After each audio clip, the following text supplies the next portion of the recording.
देखो ड्राइवर भाइयों, ऑटो वाले भाई सभी सुनना, ये अपने लिए क्या बोल रहे हैं और फिर भी हम नहीं समझ पा रहे हैं कोई चीज को। ध्यान से सुनो। रिक्शा चालक मित्रों, અમારી ભૂલ કમળનો ફૂલ। આપણે ખોબલે ને ખોબલે આ સરકારને મત આપ્યા, પણ તમે એક વસ્તુ ના ભૂલતા, don't under estimate power of common main. સામાન્ય માનવીની એક મતની તાકાત તમે સમજો। આ વખતે આપણી સાથે આ સરકારે છેલ્લા 3.5-4 વર્ષથી અન્યાય થતો આવ્યો છે।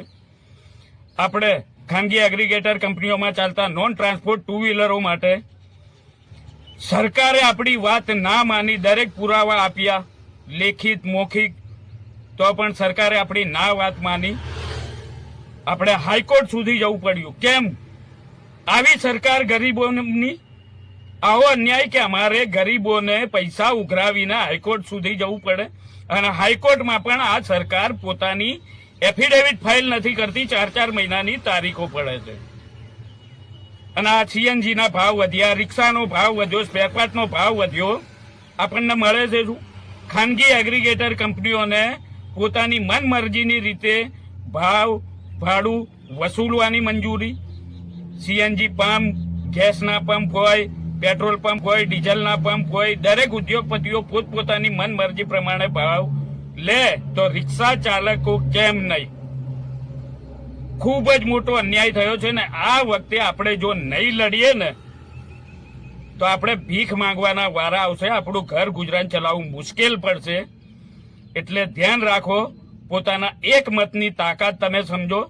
આપણે વિશ્વાસ વચમાં સરકારે લાવ્યા હતા ભારત ટેક્સી, એનામાં આપણને વિશ્વાસ આવ્યો હતો કે જે સરકારે નક્કી કર્યું છે તે પ્રમાણે એનું ભાડું મળશે, પણ આ ભારત ટેક્સીએ કર્યું શું? આપણને શું આપ્યું? કશું જ નહીં। કહેતા હતા ડ્રાઈવર પોતે જ આનો માલિક હશે, સારથી હશે, આમ ને તેમ ને ઘણા સપના બતાવ્યા હતા। પણ આ ભારત ટેક્સીમાં પણ જ્યારે આપણે રાઈડ ઉપાડીએ છીએ ત્યારે એના કિલોમીટર ઓછા બતાવે છે, પણ ઓટીપી નાખીએ છીએ ત્યારે એના કિલોમીટર વધી જાય છે, પણ એ કિલોમીટર વધેલું ભાડું આપતું જ નથી। અને અન્ય જે ખાનગી એગ્રીગેટર કંપનીઓ ચાલી રહી છે તે પ્રમાણે જ ઓછું ભાડું આપે છે। જાણકારી મુજબ આનામાં નોન ટ્રાન્સપોર્ટ વાહનો પણ નાખી દીધા છે। 4 વ્હીલર પ્રાઇવેટ, 2 વ્હીલર પ્રાઇવેટ જાહેરાતો પણ આવે છે। આની અંદર જોઈન્ટ થવા માટે 500 રૂપિયા ભરવા પડે ને કાયદેસર જોઈન્ટ થવાનું।